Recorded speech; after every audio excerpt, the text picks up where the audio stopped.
Mimi naitwa Mwinjilisti Eliakim Peter Mwinuka, nafanya kazi na Dayosisi ya Morogoro, jimbo la Morogoro mjini, msharika wa Kihonda, mtaa wa Galilaya.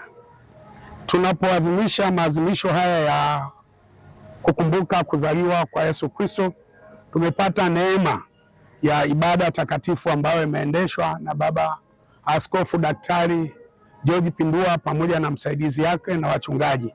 Lakini ndani ya ibada hii tunapata tumaini jipya pale ambapo tunapokea maelekezo jinsi ya kutembea kama Yesu alivyosema wote wawe na umoja. Kwa hiyo kwenye ibada hii amesisitizia sana umoja na akajaribu kuonyesha jinsi kanisa lilivyojengwa katika utaratibu, kwamba tunaanza na askofu, alafu tunakuwa na mtu anaitwa msaidizi, na baadaye wakuu wa majimbo, na baadaye tunakuwa na wachungaji na wainjilisti.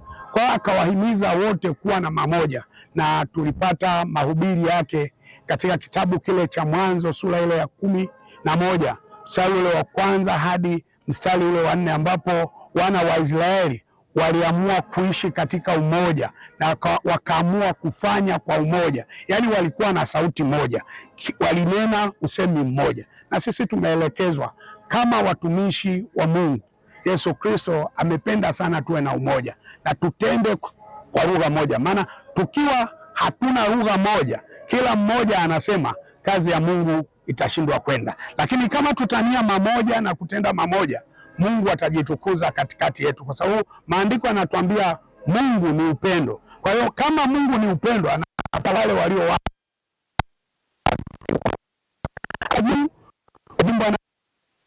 na mitaa, sisi tuna wajibu wa kusimamia hayo maagizo ili kutekeleza kazi ya Mungu na hatimaye kuijenga dayosisi yetu. Kuna jambo limeniuma alipoeleza kwa ukweli na ndio uhalisia kwamba katika dayosisi za KKKT, dayosisi ya kwanza ilitakiwa iwe Dar es Salaam kama ilivyo, lakini dayosisi ya pili ilitakiwa iwe Morogoro, sababu ni dayosisi ambayo imezungukwa na njia zote 4 za kuingia mjini Dar es Salaam, lakini ni dayosisi pekee katika dayosisi ya KKKT ambayo ina vyuo vikuu, vyuo 5. Ukitumia hizo resources za wao wataalamu walioko katika hivyo vyuo, wakaweka mipango, kwa kweli dayosisi hii ilikuwa itakiwa iwe na maendeleo sana. Lakini tuseme, Biblia inasema kila jambo na wakati wake na majira yake. Naamini sasa ni wakati wa kuona maendeleo katika dayosisi ya Morogoro, kwa sababu hawa walioitwa na Mungu, Mchungaji Daktari George Pindua kama askofu, lakini msaidizi wake Mchungaji Makala, wote ni watu ambao ndani yao wana maono makubwa juu ya Mungu. Sisi kama wainjilisti, wachungaji na washarika, tunachotakiwa tuwaombee ili hii kazi ya Mungu isonge mbele.